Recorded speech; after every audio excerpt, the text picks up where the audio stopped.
Hello friends, welcome back to all of our vibrato tutorials, and we're going to be working today on the helpful hints. It's Mr. Olson here, and we are going to try to see if we can answer some of the questions that are probably coming up as you're doing your vibrato. So again, we worked through our beginning motion without the instrument, our beginning motion with the instrument, and then we started to add our bow in. But there's probably a couple of things that have come up. So these are some helpful hints that we want to make sure that we are addressing. Alright, so as we're playing, remember that vibrato comes from a point of relaxation and not tension. Alright, beginning players all of a sudden they want to play and they shake and they get all tense. Alright, we want to get ourselves relaxed as we're playing. Again, you'll notice that my vibrato is way better on the violin and viola because that's my main instrument. But again, these steps will work no matter what your skill level.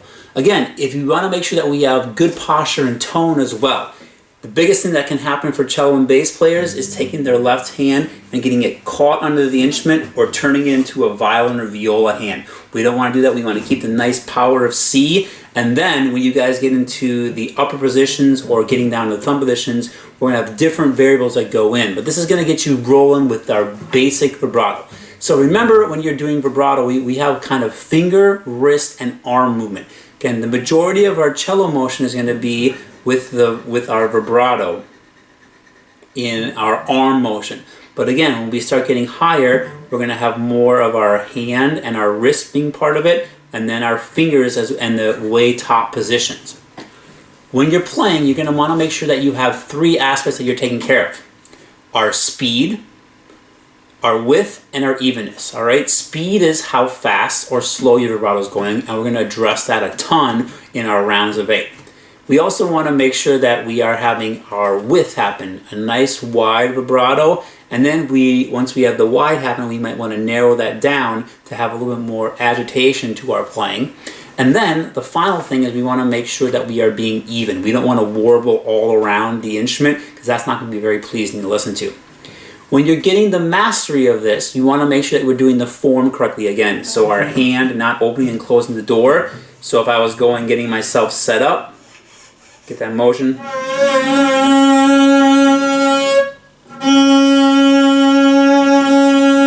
Alright, so I have my beginning vibrato motion happening.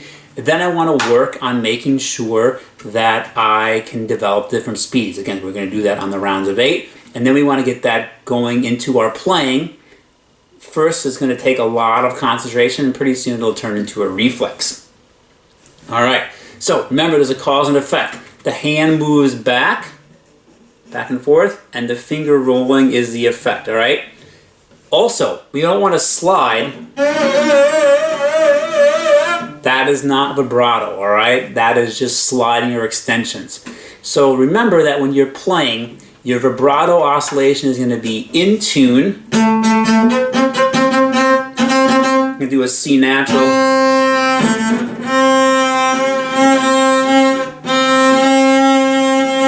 Going slightly flat.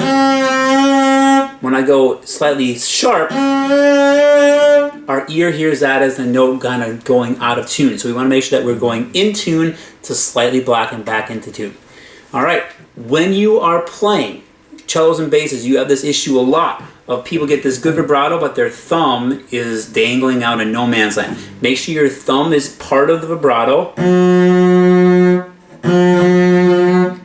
Even when you get into position, and then as you start to creep from regular position to thumb, we have to make some adaptations. But again, majority of the time, your thumb is going to be locked into yourself with the position.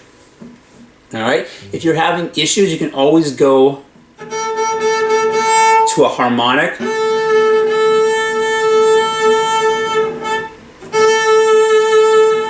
And do your vibrato there. That can help get yourself not being quite as tense. You can also think about your hand kind of moving back towards, not opening and closing the door, but moving back towards this part of our knuckle, moving back towards the peg.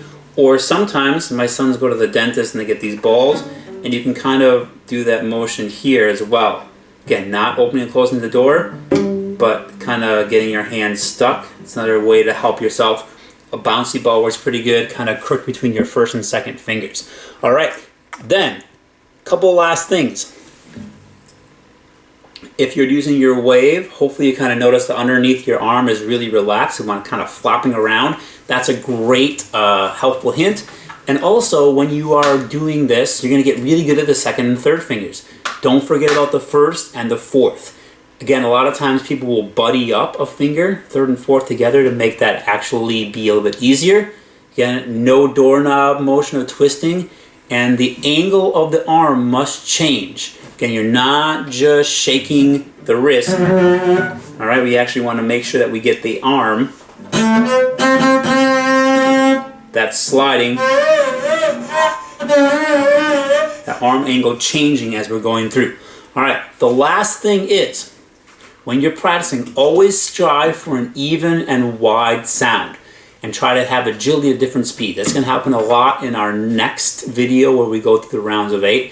And again, thanks for being patient. Again, this is the instrument that if I had to spend a lot of time, I would spend my time getting better at vibrato on the cello and the bass, because it's not my main instrument. Again, it's a little bit easier because my finger is not pointed to my face. But again, it's backwards from what I'm used to with violin and viola. So thank you for dealing with this, and hopefully I'm giving you some pretty good demonstrations to get your vibrato skills going up. All right, we're going to work on all those speed and upper level next steps in our next video, which is going to be in the rounds of 8. I'll see you soon. Thanks.